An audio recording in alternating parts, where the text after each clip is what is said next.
How you doing again? Excuse me a minute.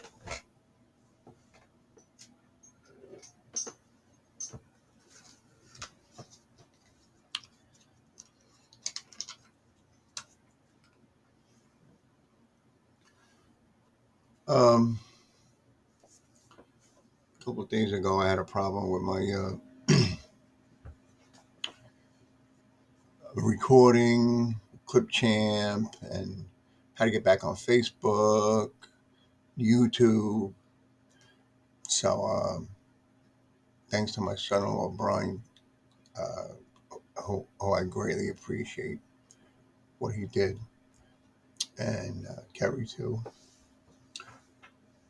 and everybody just for putting up with me.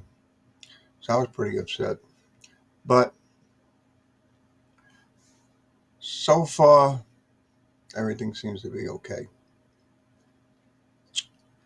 Um,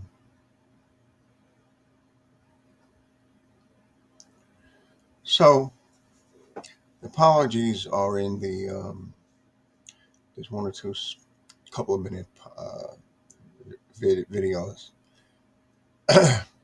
And a gentleman got on and did a comment on the videos you can't hear or video, and I apologized to him again, but I explained to him on the comment section what had happened. So, and for the life of me, I don't know how 66 people viewed that video. I apologize to all of them. But here's one that I'm going to do again.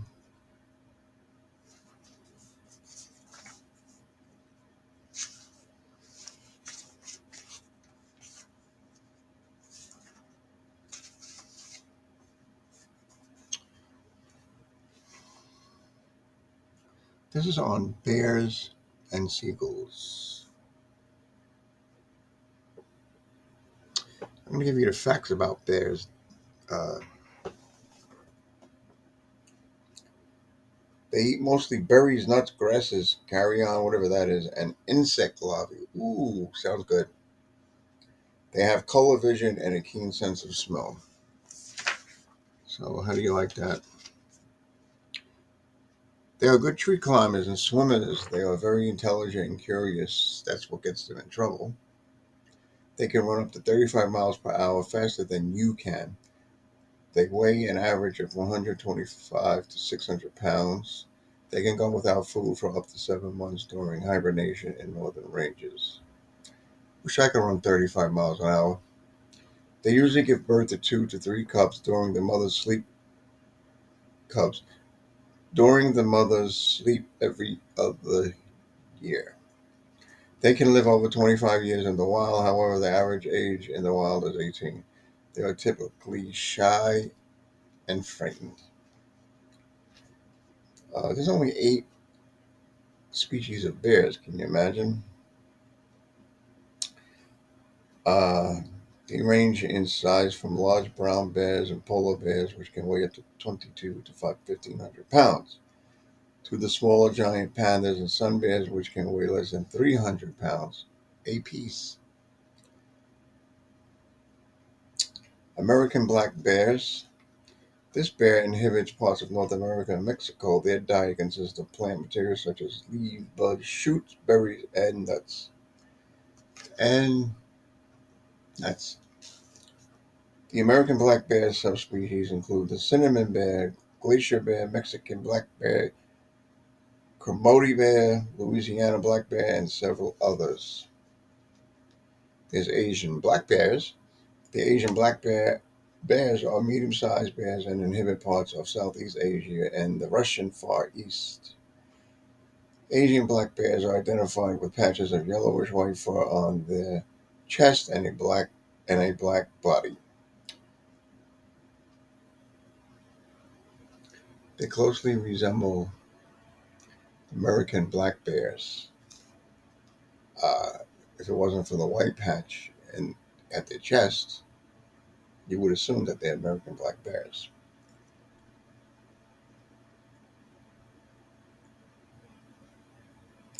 They closely resemble American black bears in body shape and behavior. Asian black bears will feed on bamboo shoots, leaves, herbs, grasses, fruits, and nuts. Watch out for those herbs. Brown bears. Brown bears are the largest of all bear species and are the largest living carnivore.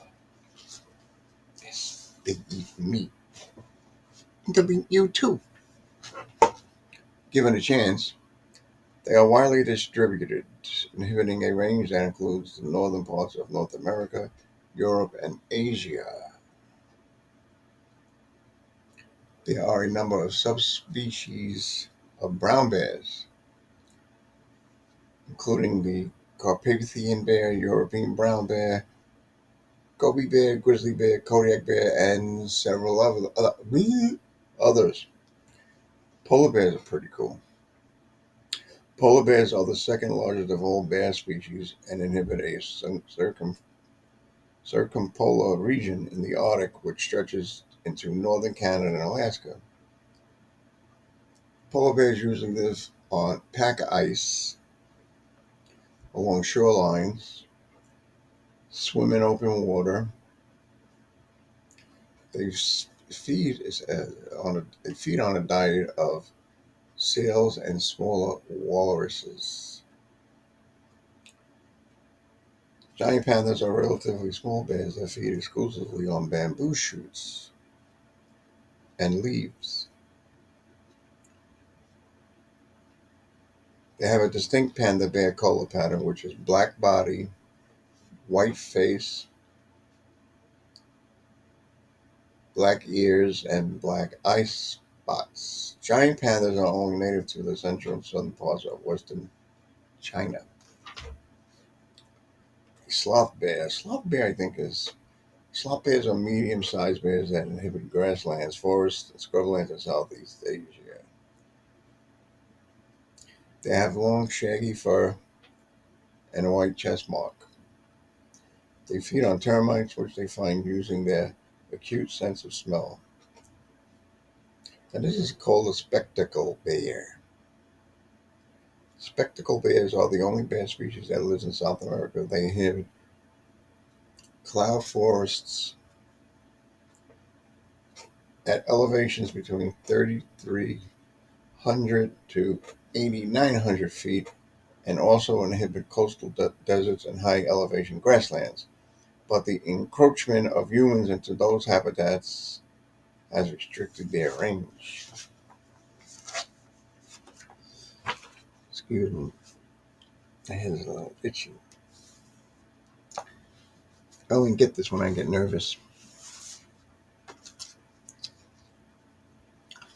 Some bears are pretty cool.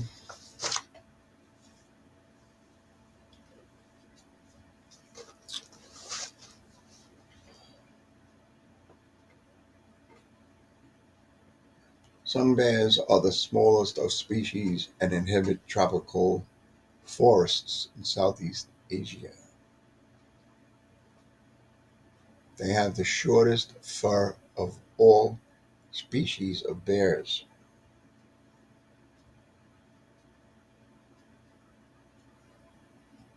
and have a light reddish brown U-shaped patch of fur on their chests. Now, these are fun facts about bears. The earliest known true bear is Eusebius elaminus, also known as the dawn bear, and was a small dog-sized bear that inhabited subtropical forests in Europe during the Miocene era. The dawn bear is believed to be the ancestor of all 8 living bears.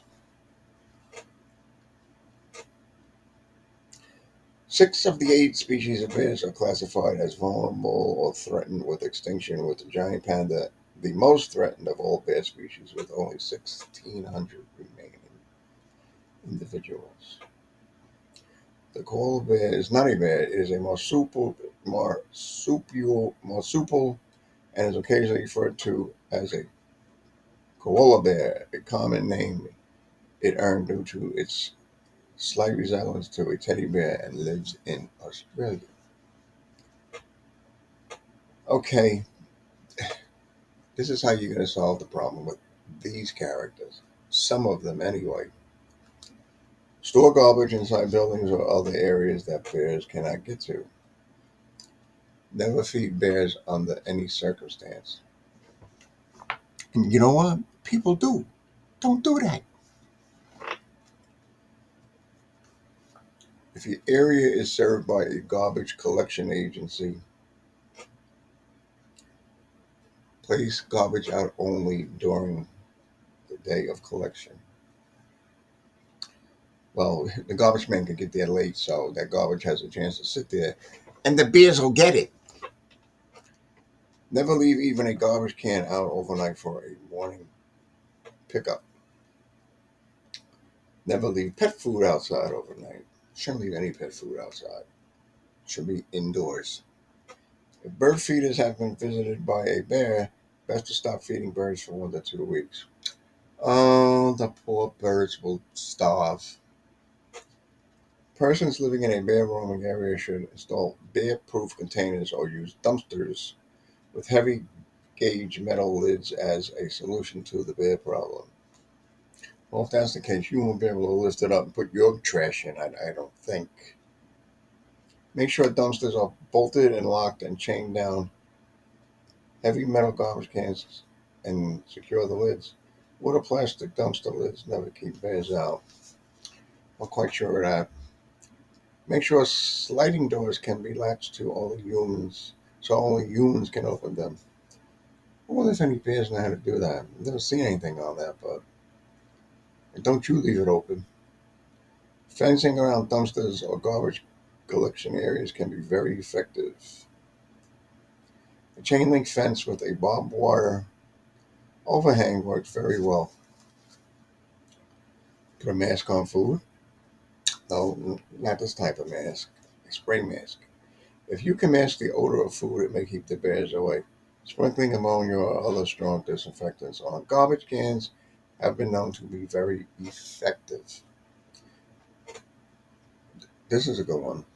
Teach your spouse to scream. Screaming, shouting, clapping your hands, blasting a car horn, or motion sensitive lights may scare off the bear temporarily. He or she will get wise to it, the bear, and they will come back eventually. So that's all about bears.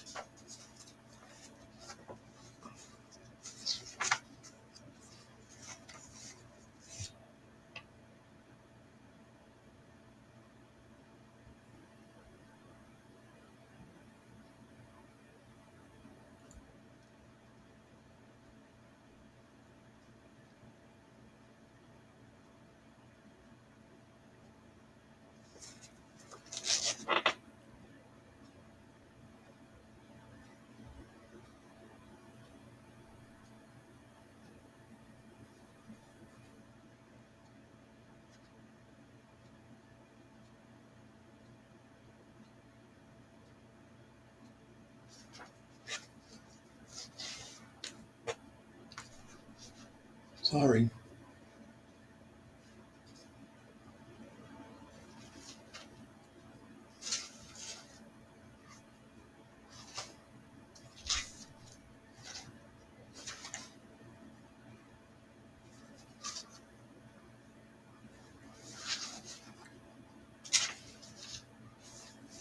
Seagulls.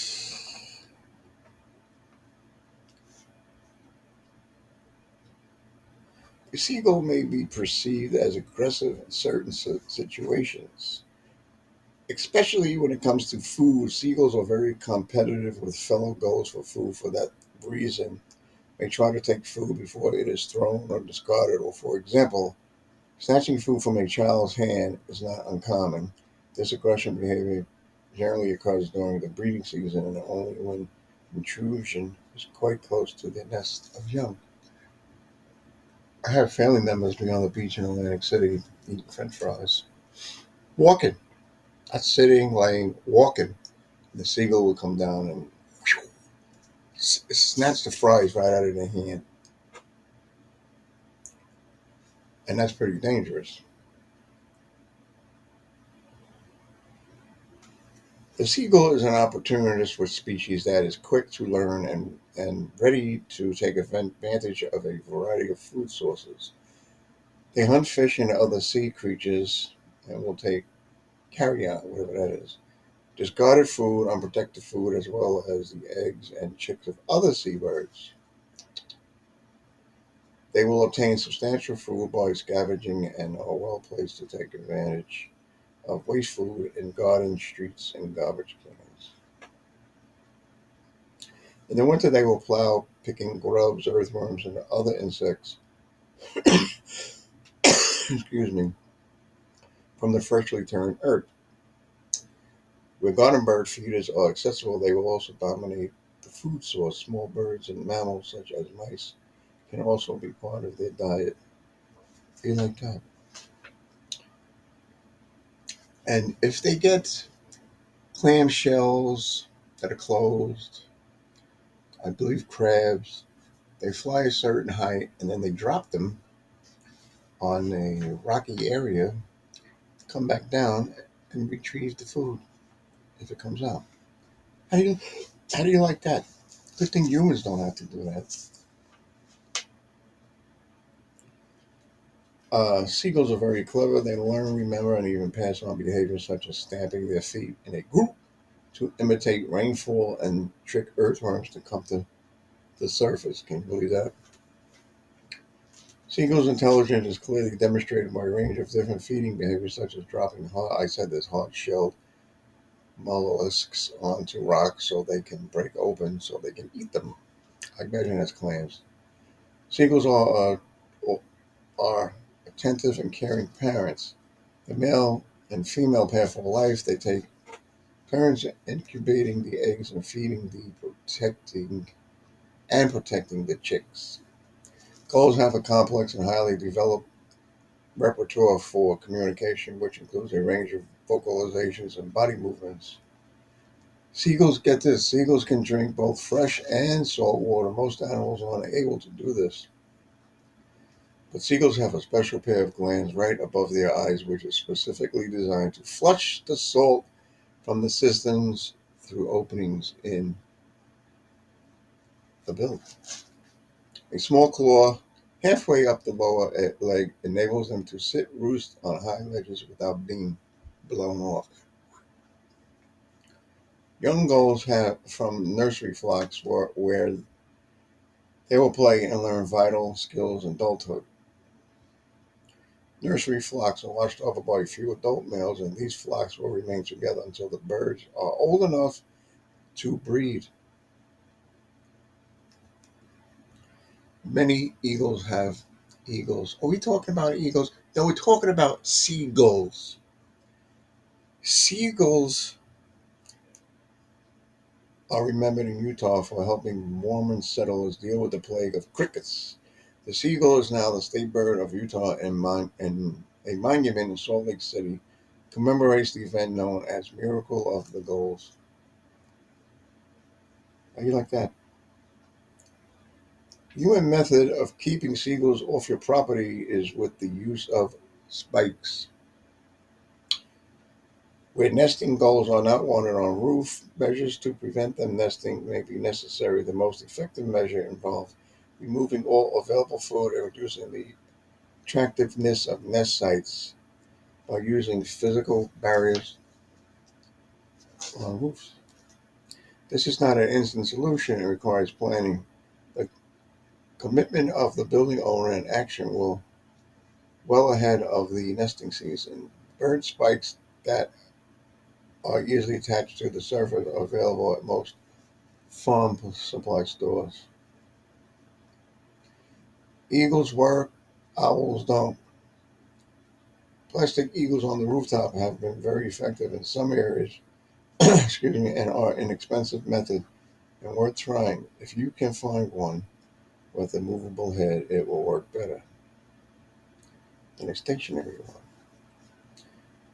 Supersonic, go supersonic. Scare away seagulls from your boat or marina with a product designed for boating called the Bird Chase Supersonic, which is a speaker system that features 22 different bird distress calls. Also, the Gull Chaser of colored marine ropes and flags attaches to your boat and and is specially designed to keep the birds away. This works 100% time, they say. Protect outdoor dining areas with a combination of vertical poles and monofilament lines that is set up over the targeted area. The system keeps the seagulls from landing and roosting while your guests or customers are enjoying lunch on your patio. Check out the Seagull Control System website for more information. How do you like that? Um, I saw a video on Facebook a while back of a soldier that were knocking at a door, and a woman in a house coat comes to the door, and she sees him, and she's like, oh no, please, oh no," and he shows a picture of her son in uniform. I guess it was made on the computer and put out, and she lost it. So he hands her the flag, the way the flag is shaped, and he pulls out dog tags, and he presents them to her in the palm of his hand. And they're put in the palm of his hand the way they officially should be put. And he gives them to her. She hugs everything, and she's crying and crying, and really crying. I mean, I saw this, and I started to welt up too. And he kept a bold face, and he saluted her, turned around, and walked away. It's amazing how they're able to do that, but that's the training that they get. And these are just jokes, okay, to break the monotony. After God made me, He said,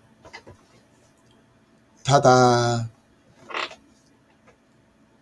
Uh, some quotes. Being honest may not get you a lot of friends, but it will always get you the right ones. Think of that. I wasn't born with a silver spoon in my mouth. I was raised with a wooden spoon in my ass.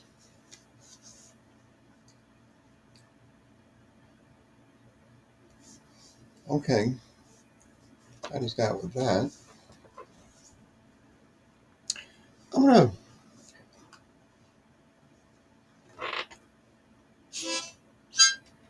I'm gonna play a little music with this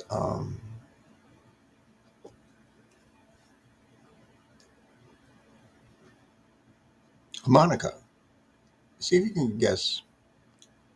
I think there's only two things I'm gonna play. This is called my Honer. Okay.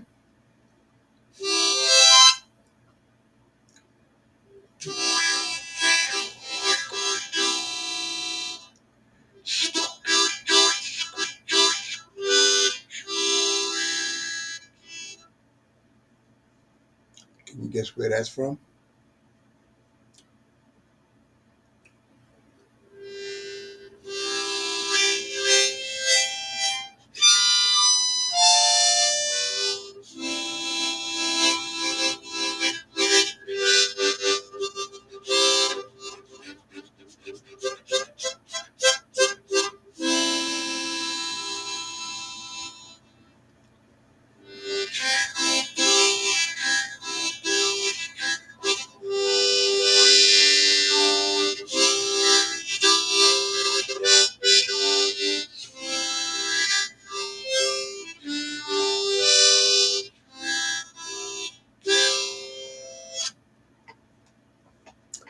Can't play the computer great, but you know,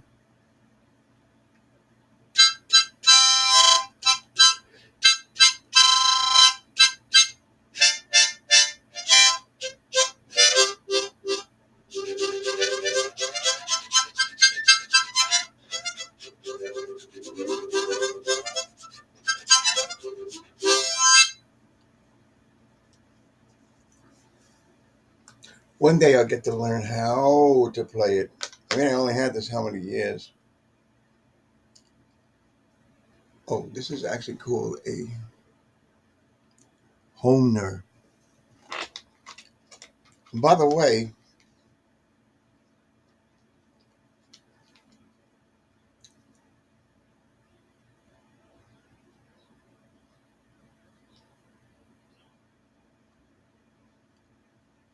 I got this beautiful thing when I used to smoke cigarettes. You save so many coupons from Marlboro, and you send them in, and they give you your whatever you ordered.